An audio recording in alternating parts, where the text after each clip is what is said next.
にちは、ずんだもんなのだ。今回はデスフェニ幻影勇者の紹介をするのだ。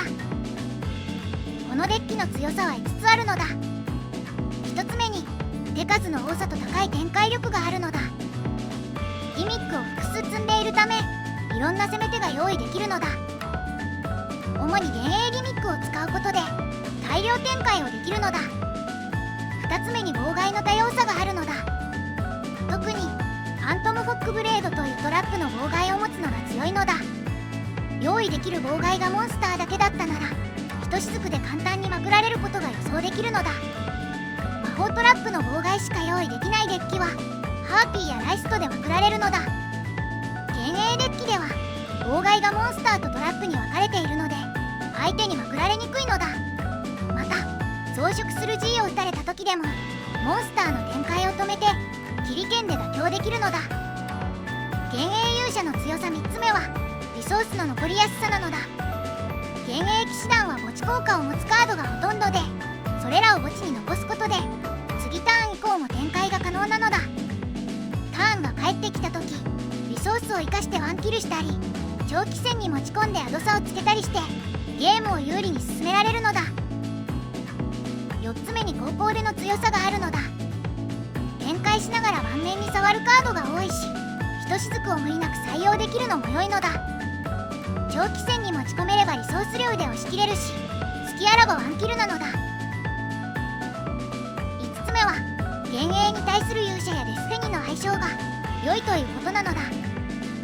幻影騎士団の動きから勇者やデスフェニにつなげられるのだ。勇者ギミックは幻影の動きの補助もできるのだ。この辺りは後で解説するのだ。以上がデスフェニ幻影勇者の強さなのだ。続いてカードの効果を簡単に見ていくのだ。幻影モンスターは丸2の効果が墓地で発動する効果となっていて、ダスティやサイレントの効果でサーチをしたり、ティアースケールの自己蘇生効果で展開するのだ。ティアースケールは丸1に起動効果を持っていて、手札を捨てつつデッキから幻影を墓地に送れる強力な効果なのだ。ただし注意が必要なのだ。後で紹介するアラメシアの儀を使うなら通常召喚したモンスターの効果を発動できないのだ。ティアースケールを召喚して丸1の効果を使うと、それは勇者の動きができなくなることを意味するのだ。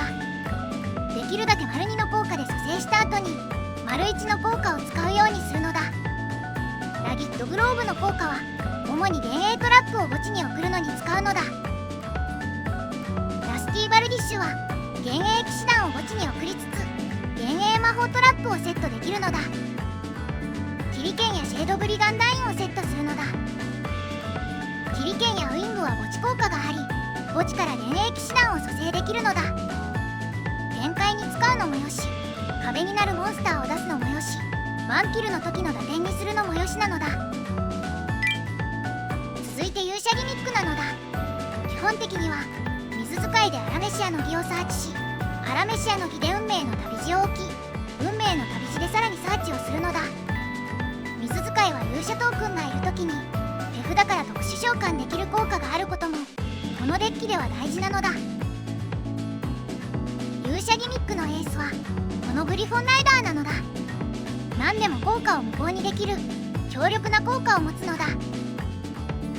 ドラゴバックは装備魔法で相手のカードをバウンスできる効果を持つのだ。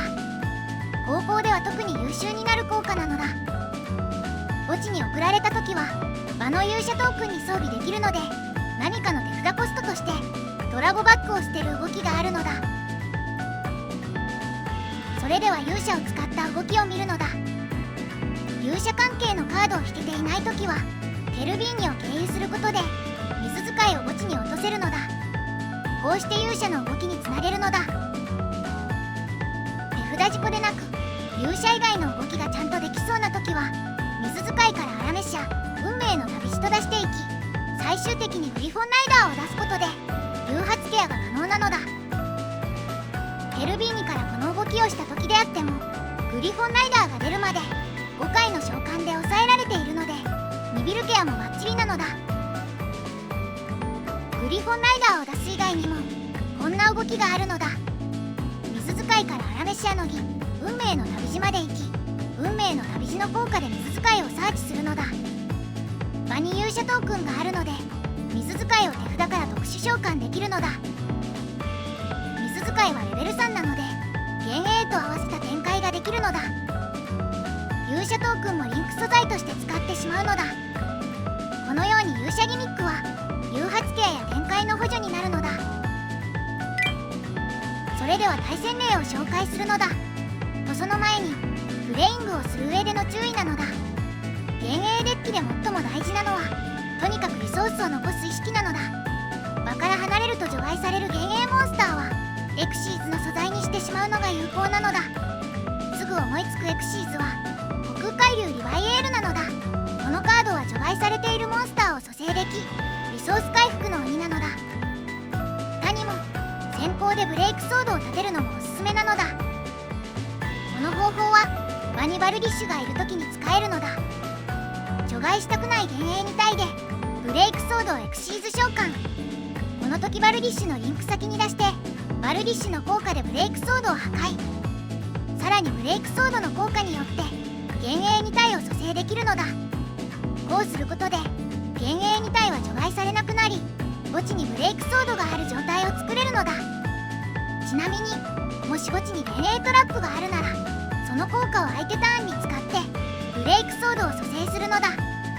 これでバルディッシュの効果が起動されるので1号外になるのだ。今回もダイヤ1体で対戦していくのだ。対戦よろしくお願いするのだ。手札には幻影が揃っている一方勇者関連のカードがないのでまずはケルビーニを目指してそこから勇者ギミックに接続するのだ。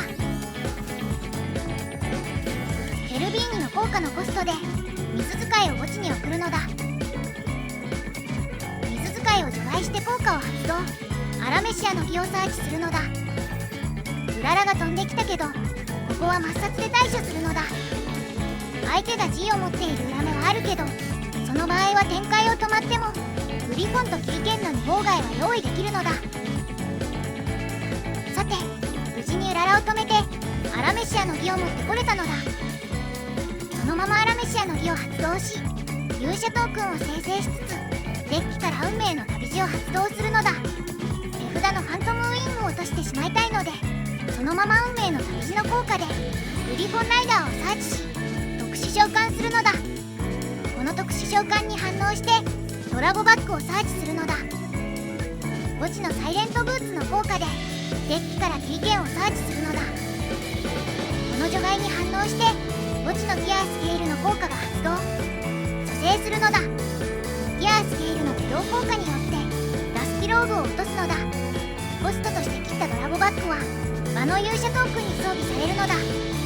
墓地のファントムウィング効果によってラスキローグを蘇生するのだ。この時ラステイとギアスケールは場から離れると除外されてしまう状態のため一旦エクシーズ素材にするのだ。出すのはリヴァイエールで除外されているブーツを持ってくるのだ。闇属性2体を使ってリンクさんのラスキバルディッシュをリンク召喚。そのまま効果を発動しラギットグローブを落としてキリケンをセットするのだ。さらにラスキローブの効果を発動しシェードブリガンダインをサーチするのだ。墓地にトラップがない状態なのでセットしてそのまま発動。さらにリンクスパイダーを使って豪華モンスターに変換するのだ。豪華モンスター2体を素材としてリンク2のアナコンダをリンク召喚。そのまま効果を発動するのだ。落とすのはもちろんフュージョンデスティニーで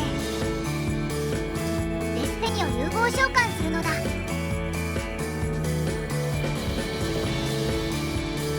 これで全ての展開が終わったのだ。キリケンを伏せてターンを返すのだ。一見すると大した妨害数ではないけど墓地にかなりのリソースがあって多くのアドバンテージが埋蔵されているのでかなり有利な場面と言えるのだ。相手は勇者ギミックから覚えてきたのだ。グリフォンやウララは温存したいので運命の旅路のサーチ効果に対してデスペニの破壊効果を当てていくのだ。相手がすでにグリフォンを握っている裏目以外はこれで勇者ギミックが停止するのだ。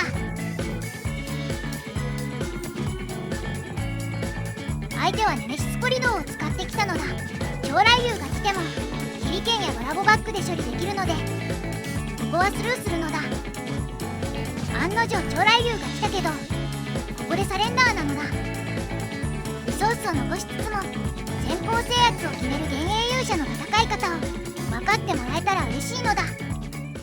ご視聴ありがとうございました。チャンネル登録もお願いするのだ。